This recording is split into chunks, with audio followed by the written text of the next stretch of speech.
Hello there, Leos. Welcome to your tarot reading. I am so terribly sorry that this video is so late. I hope it is still helpful for you. I hope you are still finding it, that it resonates. And whatever you're dealing with for this month, I hope that this provides a little bit of guidance for you.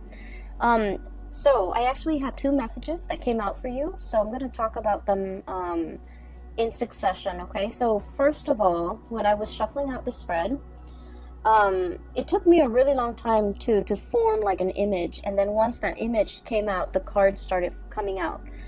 So what I saw was very distinctly, there is a man, he's driving down like a very mountain, hilly road, okay? It's a 2-lane street, and there are a lot of hills, so he's going up the hill, and he's in this really small, white, compact car.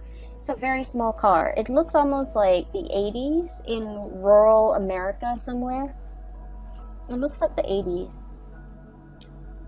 So he's like, I can only see the back of the car. And then he goes up the hill, and then as he descends the hill, you see this power plant, okay? And power plants has that insignia that denotes radiation. So there's a power plant. It's white. It's looming in the distance. So it seems like that's his final destination. And then you see him getting closer and closer. The power plant looms larger and larger. It's emitting smoke. And then his car kind of stops at the gate. There's like security. He gets through, gets to the base of the power plant, and he steps out of the car with a full suit and also his briefcase, okay? So I was thinking that he works there. He works in this very intimidating, looming, like, it seems like for many of you, you might work in an environment, in an organization that is like heavily scrutinized, okay? That's what it feels like to me, because the power plant is huge. It's emitting smoke, so who knows what it's allowing to leak into the environment, right? And then on top of that, it has this huge radiation sign, okay? Is huge. The emblem is like on the side of those smokestacks almost. So I feel that for many of you, for whatever reason, there's a lot of commotion around the work that you're doing. Either the company, the organization is facing a lot of scrutiny from the press, from the public, from the neighbors even that surround that physical structure. And so I do feel like, I feel that a lot of you guys identify very strongly with the work that you do.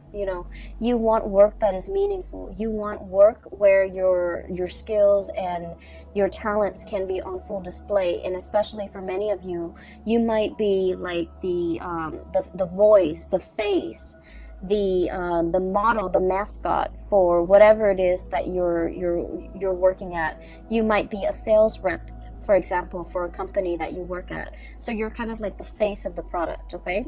You could be very visible in the limelight, especially for many of you. A lot of Leos are politicians, okay? And so I do feel there's a lot of like, you're kind of like in an environment that might be facing a lot of scrutiny, and you're doing the damage control. You might be the PR person that everyone reaches out, and you might have to deflect questions,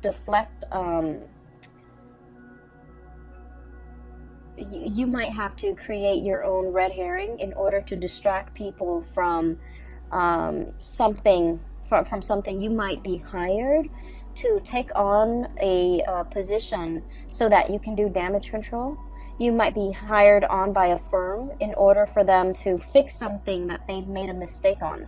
Now, we are moving away from that November time frame, and November time frame was problematic, especially for a lot of work environment, and especially for when it comes to their public image, because we had a very profound Mercury retrograde period where a lot of deeply buried things are coming to light, okay, or were coming to light. It was in the sign of Scorpio, And so I felt like a lot of things that people kind of sweep under the rug, a lot of deep, dark held secrets, especially as it pertains to companies, organizations, and work environment and things like that.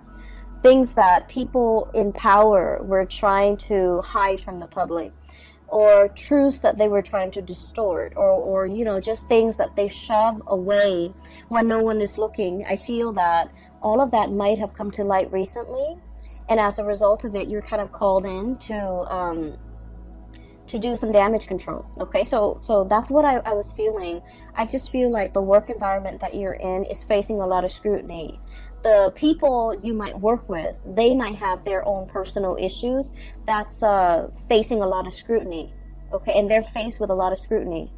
And I am sensing a lot of people will come to you for the month of December, asking for advice, like, should I do this, should I do that, because they're really concerned about their public image.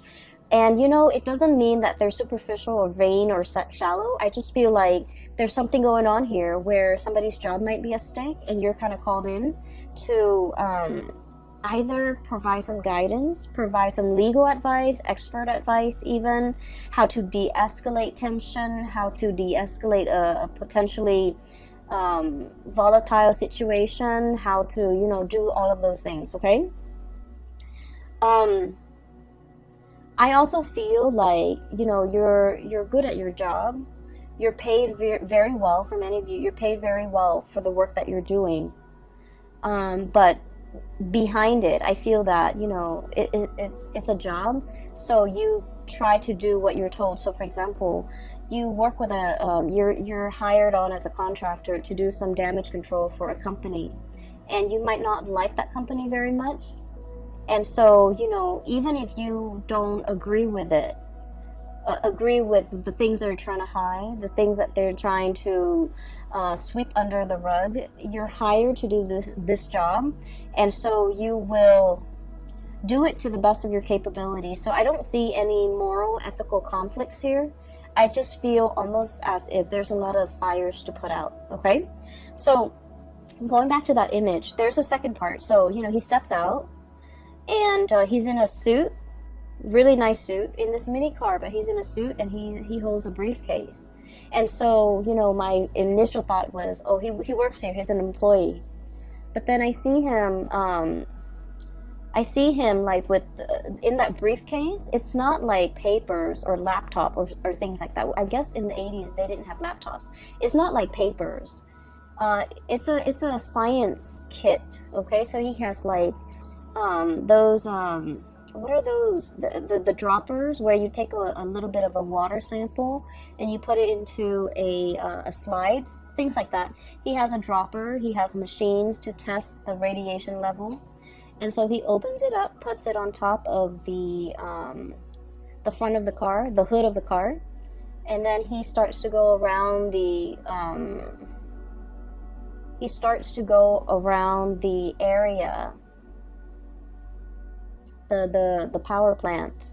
He starts inspecting. So that's when I was like, oh, he's an inspector.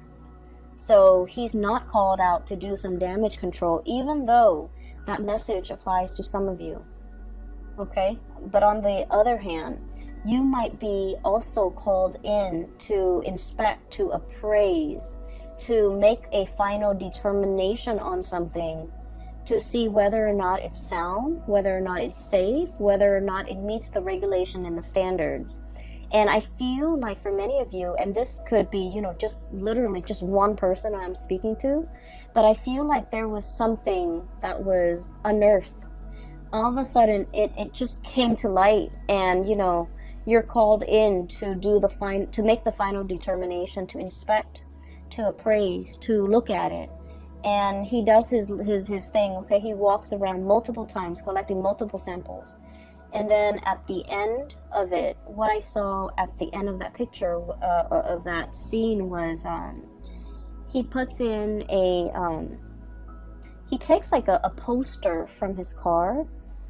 Okay, and then you see him get back into the car. He drives away. The security gates closes behind him. He stops the car, gets back out, and he puts this giant poster with the radiation, the hazardous sign on it, hazardous sign on it, and it says like deemed unsafe. Okay, that's what it says, deemed unsafe. And so I feel that there's a situation around you where you guys are in a very important position to protect people from. Okay, you're bringing something to light so that people can be made aware, so that people can, you know, knowledge is power, right? But I feel like there might be something that is unsafe, that is unfit, and you're drawing attention to it. You're calling it for what it is, okay?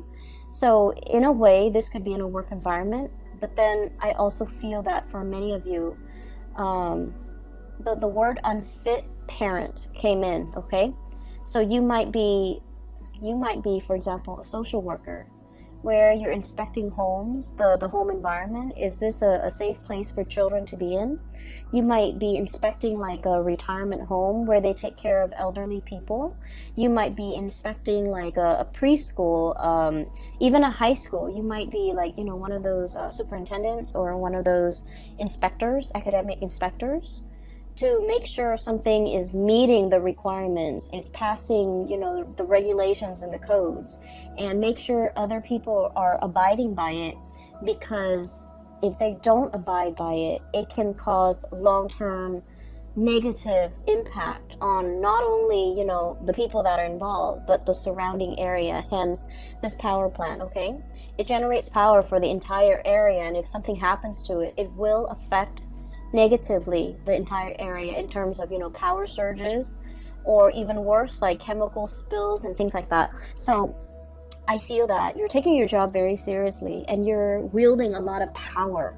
You're wielding a tremendous amount of power, where what you say, what your findings are, what your final determination is, it will affect a lot of people.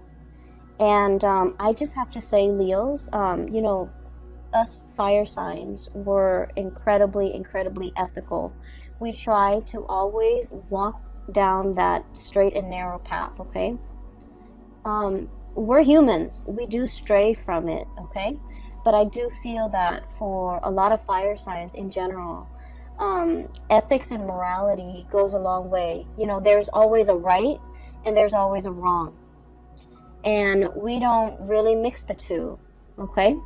Water signs always know there's a right and a wrong, but they make justifications based on their emotional attachment to a specific outcome. Air signs can rationalize. They rationalize, well, it's wrong in this context, but it could also be right in that context. I feel like for a lot of fire signs, there's a right and there's a wrong, and no matter what the circumstance, you know, the circumstance doesn't justify whether or not something is right or wrong. Those things are not malleable. And so I feel that you are wielding a tremendous amount of power here, and you're doing the right thing, because you understand that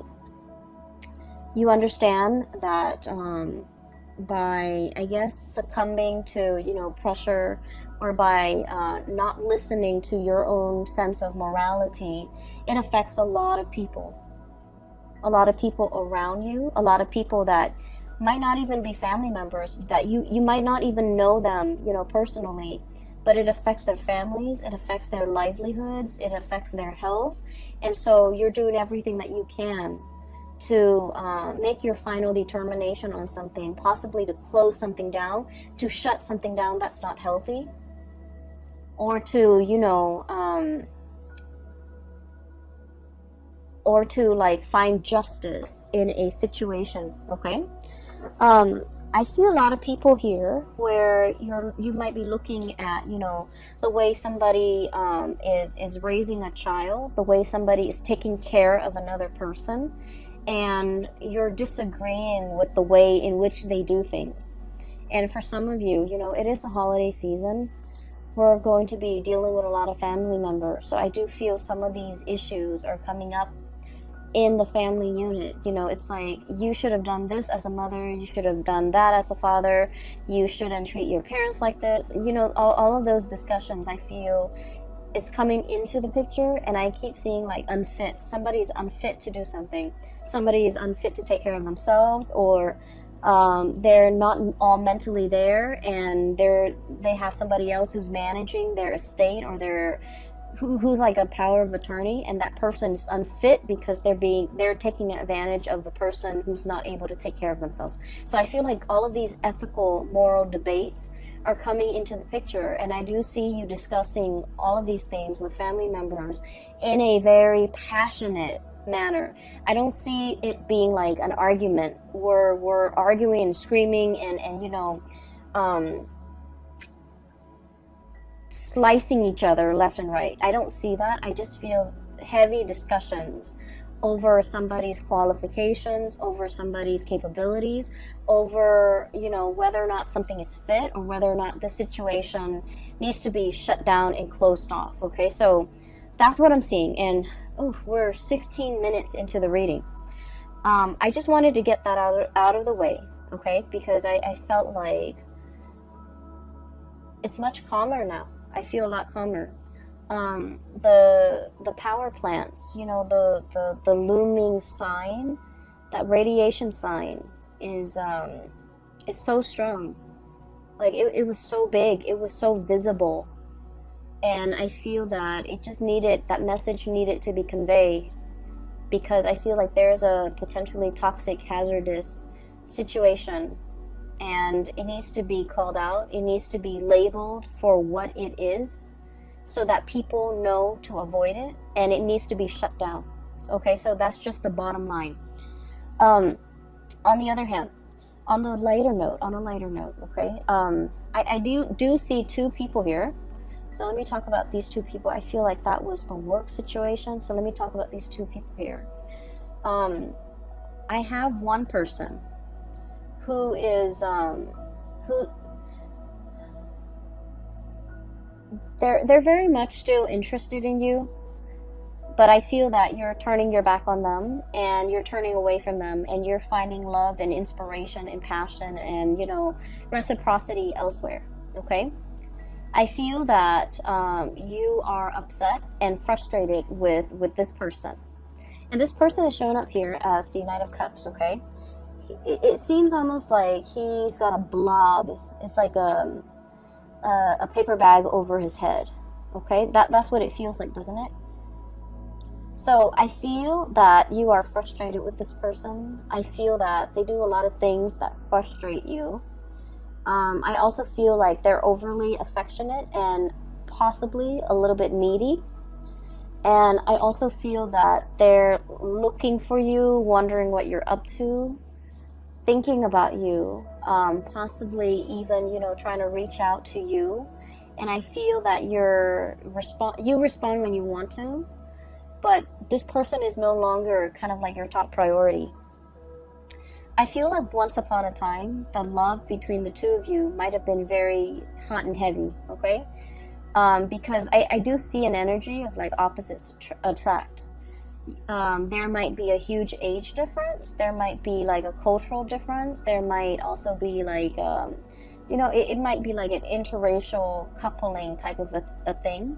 But I feel like there's a certain degree of, you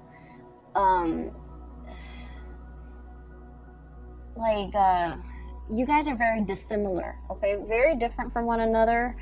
And there's a certain degree of mismatch, and because of it, it's very passionate, it's very fun, it's exciting, but it ceases to be those things, because I do feel that you might be turning elsewhere for love and for validation and for a relationship.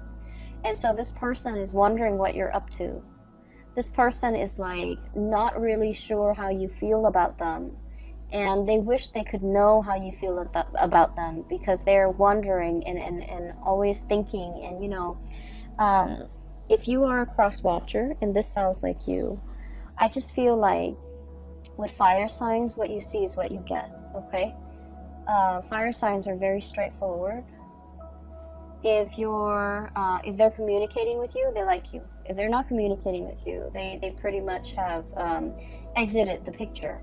And so I feel that for many of you, you have left this person kind of like hanging, or you've just left them out in the cold. and they might, you know, be bombarding you with messages, but I do feel that your heart is already elsewhere.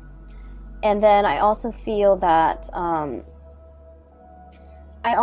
for some of you, you might, in like at the end of the day, decide that this whatever you had with this past person, I feel like it was lacking in emotional depth. It was lacking in, like, you know, it's like you talk about one thing and then they don't have an interest in it, so they steer the subject somewhere else. Or they talk about a certain topic and you have no interest in it, and so you just kind of like change the topic. So I feel like there's very little compatibility, and it created a situation where there was no chemistry. There was no emotional depth to the conversation, to the interaction. And when you it can feel to me like it's very time consuming or quite draining to be around this person. Not because they're a bad person, it just feels to me like it requires a lot of effort just to keep the conversation going, because you guys don't have a lot in common. I do feel that they really like you, and I do feel this person is incredibly intelligent, incredibly smart, but they're very smart. Queen of Swords, super smart, okay? Their mind is very sharp. They're very discerning and perceptive, and you know, they're probably like the really book smart type of person, but emotionally they're not very intelligent.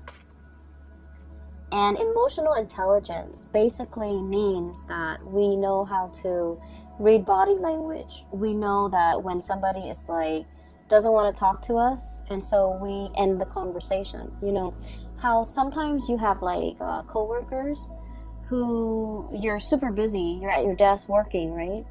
And they see that you're working, but they keep talking and talking and talking. And you don't want to be rude and tell them, hey, you know, I'm working, get out of here. That's what I mean by emotional intelligence. Being able to read nonverbal communication, being able to pick up on, you know, people's state of being, being able to, being aware of your surrounding, looking at people and being able to read facial expressions to know if they're sad, to know if they want to be approached, to know when they want to be left alone. Emotional intelligence. So I feel like somebody here is very incredibly intelligent, but they might lack the emotional intelligence, okay? And so I feel almost like, you know, you could have a bad day and you want to talk to them about your bad day, and they, you know, you look distressed, right? And they should know that.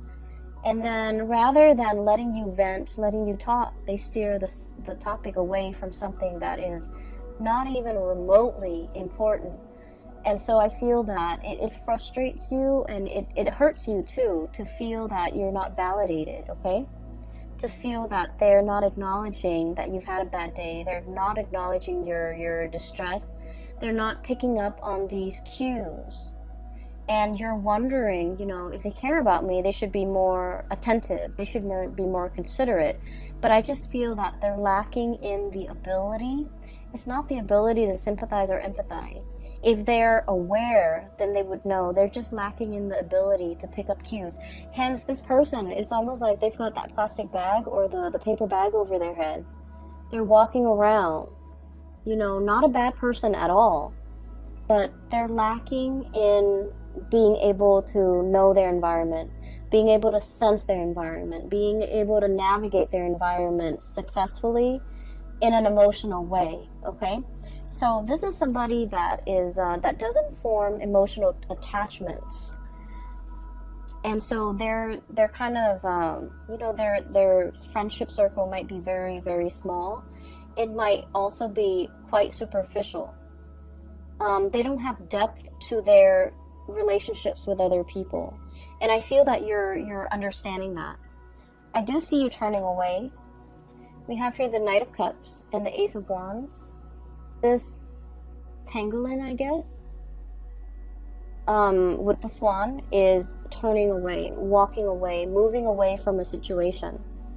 Mainly because I do feel that you need more validation. You need that sense of reciprocity. You need somebody who is a lot more considerate, okay? Like in your eyes, you feel this person is very inconsiderate, but I do sense that you want somebody who's a lot more emotionally available. And so enters this person, and this is the second person here. We have here the Queen of Cups. And I'm not reading the suit as a person anymore, because we have a lot of cross watchers. We have a lot of people with different planetary aspects. And, you know, astrology is very complicated. It's the sun sign, the moon sign, the rising sign. That's like scratching the surface. That's like 3% of what astrology entails, okay?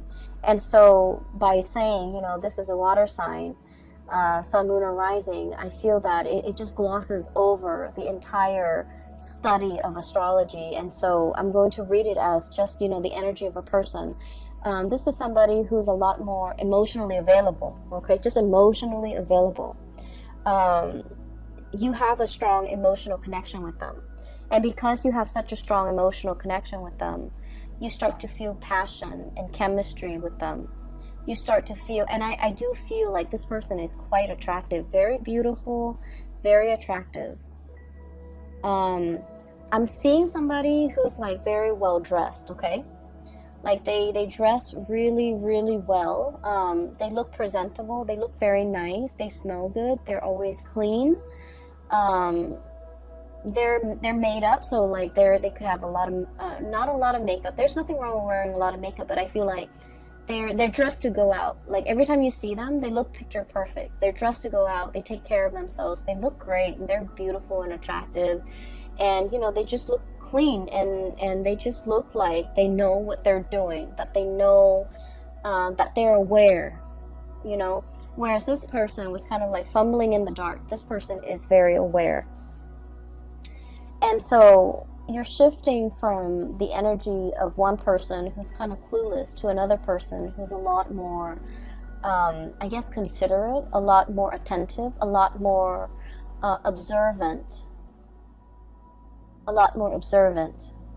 I also feel that you could be dating two people. One person is quite fun. The other person, there's a very strong emotional connection. There's strong attraction, but they might be a little bit more on the selfish or the possessive side, okay?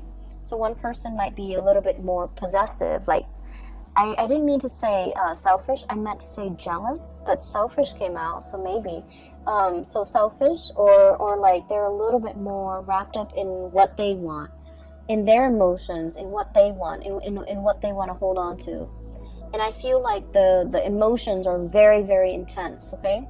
This is somebody that, you know, you've dated them for a really short time, and they talk about love. And it's not like they're just blurting it out. I feel that they feel emotions very strongly, and so they want to express themselves. And they're just very honest, very open with how they feel, and they know how they feel at all times. Whereas this person was not like that. They held back. They didn't communicate emotionally. And so this is a breath of fresh air for you. I would urge you, the passion is really strong here, Ace of Wands. I would urge you to slow down. You're kind of like going from one extreme to the other. That's what it feels like to me. And so I would urge you to slow down, because I feel like this person over here, there's a lot of passion, there's a lot of chemistry. You guys are a very good match. But they might be in a position where, you know, they're thinking about like, let's put a ring on it. Let's get married. Let's start a family. And it's like 3 months in the 3 weeks into the relationship, and they're already planning these things. And so I do feel possessiveness. I do see a sense of jealousy with this person. It's someone who's fiercely loyal, but they're also fiercely protective of the things and the people that they love, okay? She's like gripping and holding on to this lobster. And then I also feel like the realization here with this Judgment card is you're a little bit taken aback by the intensity of this person. When you were dating this person, you wanted intensity. You wanted passion. You wanted intensity. And then, so this relationship was lacking in that. So you might have moved away from it. And now you're meeting exactly the person that you were hoping for. Intensity, passion. And then you realize that the intensity is too much. So you're kind of like stuck in this loop, okay? And that's what I mean by you're moving away from one extreme and landing yourself in the other end of the spectrum. And so if you're still dating this person, I almost feel like, it's that hazardous sign. It's that hazardous sign where it's telling you to caution. It doesn't mean they're bad people. It just means, you have to think about, why is this person so possessive? Why is this person so jealous? Why is it 3 weeks into this relationship and they're already talking about marriage, talking about children, talking about, moving in together, getting a house, getting engaged? So mull these things over, mull over these decisions, because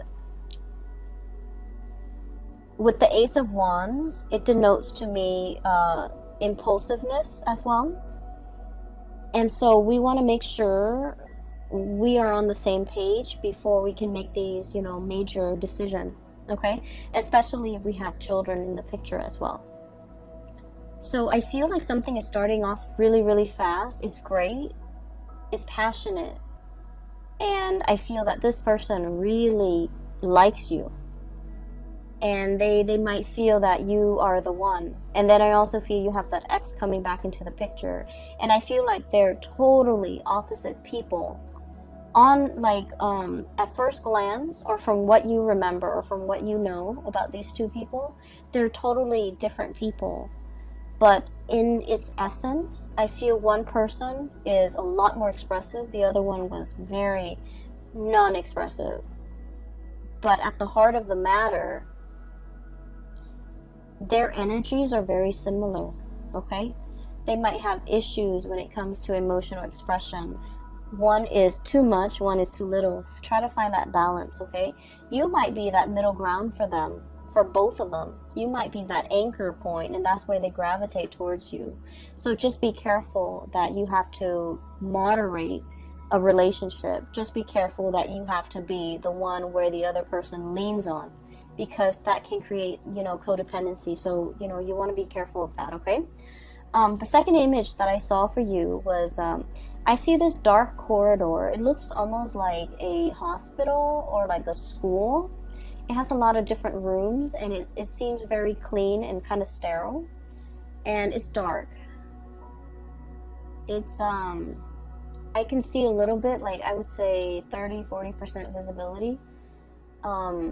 It's dark out, the hallway is very dark, and I see this man kind of walking down this corridor, and he can't really see, he can't really see, right? It's dark. So he's holding out his hands. He's walking slowly, he's holding out his hands, trying to feel, for where the walls are, what's in front of him, so that he doesn't trip and fall. So he's walking, and it makes me feel really uncomfortable. I'm looking at him walk down this hall, but I feel the discomfort because, when we're in that kind of an environment where we don't know what's underneath us, where we don't know what's 10 feet in front of us, it can feel very unnerving, and it can also feel just really uncomfortable, vulnerable and exposed and uncomfortable. Okay, those are like the messages that came through, especially like vulnerable. And so I do sense heavily that you're in a environment where something is very new, and it makes you feel a little bit vulnerable and a little bit exposed and a little bit uncomfortable as well. Do I take off running? Do I just run to the end of the hall and hope that everything will be okay? And what use is it if I'm meant to get hurt? Do I just get an early start and just run and make it fast and swift? Or do I slowly put myself through this agonizing discomfort feeling around for what's in front of me, feeling around for what's around me, and prolonging the discomfort, right? So I feel like those are the thoughts going through this man's head as he heads down this hallway. From what I can see, the hallway is clear. There are no chairs just thrown about. There's nothing that can really hurt him. It's a sterile environment. And so I just feel like a lot of what you're experiencing is the novelty, the newness of a situation where you're going to have to kind of, it's like you don't have the map, you don't have the blueprint, you don't have the previous knowledge about this situation. And so you're kind of like thrown in and, you know, forced to figure things out.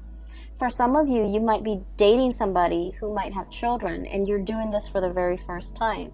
And you're just like, I don't know how this is going to play out, but, you know, I'll do it little by little. You might be like in a relationship, and you're meeting somebody's parents for the first time. And you're just like, I don't know, it's going to be, you know, a little bit strange, uncomfortable, awkward even. But let me just jump in and then feel things out. And then for others, you might be taking somebody, excuse me, you might be dating somebody who is ethnically, culturally, very different from you, religiously very different from you. And, you know, you've always had like preconceived notions in the back of your mind.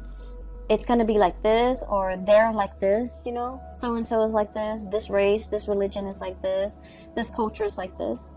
And so you're kind of like nervous about like how to bridge that cultural divide, how to bridge that divide in general with a significant other or somebody that you're dating. And I do feel what's coming through is relationships that are very new, like a budding romance where there's still a lot of chemistry, a lot of getting to know each other, a lot of like, you know, showing your best selves to each other because the relationship is still very new. And new love is always, you know, really sweet, but it comes with it that sense of butterflies in your stomach because you don't know everything about the other person, and you're still trying to figure things out, and you're still learning about each other, and it makes it really exciting. So I feel like this spread is all about that you know, that it's like a fizzy, almost like champagne, sparkling water. It's like that, the fizziness, the fuzziness, the butterflies in your stomach that comes with the territory, that comes with a new job. It comes with a new relationship. It comes with like a situation where you're thrown into an environment that is very brand new to you. You don't have a map. You don't have guidelines. You don't have like a manual for how to do things. All you can do is dig through, you know, your lab kit and, you know, take a little bit of sample here, take a little bit of sample there, take samples, test the parameters, and then reach your conclusion. So I feel like you're in a very good environment to, I don't feel like it's experimentation, but I feel like it's like testing the waters, okay? Testing the waters, navigating this environment so that you can make the final determination, like, you know, is this worth my time? Is this going to work out for me? Is this what I thought it would be? And I feel that you are very pleasantly surprised that what you thought was one way was another. What you thought this person was going to be turns out to be another. Okay, that can be good or that can be bad, but I do feel this sense of like, you know, this fizziness coming through where you're experiencing the joys of the anticipation, the excitement, and the trepidation, all of it. And I feel like it's all surrounding a new situation that you're navigating, and especially a new relationship, okay? I've talked enough about that. So I have the Ace of Wands here, and this is what I saw earlier as you have the stick of power in your hand to change a lot of lives and to make things better for other people. I also feel we have the World. A cycle is closing up with another person, with one person, and something new is coming into the picture with this World card. And then we also have as well the Hierophant and the Seven of Cups, okay? I usually look at this in tandem, like the reading the cards and how they interact with each other. This is all your findings. These are all your results. These are all the things that you imagine something to be. And you're making that final determination, writing up your analysis, writing up your assessment, writing up your findings. And, you know, people are deferring to your judgment, okay? So the last 4 cards is very much about, you know, the major energies for this year, because we have the Hierophant and the Hangman, which are major arcana cards. So I do sense here a conclusion is reached.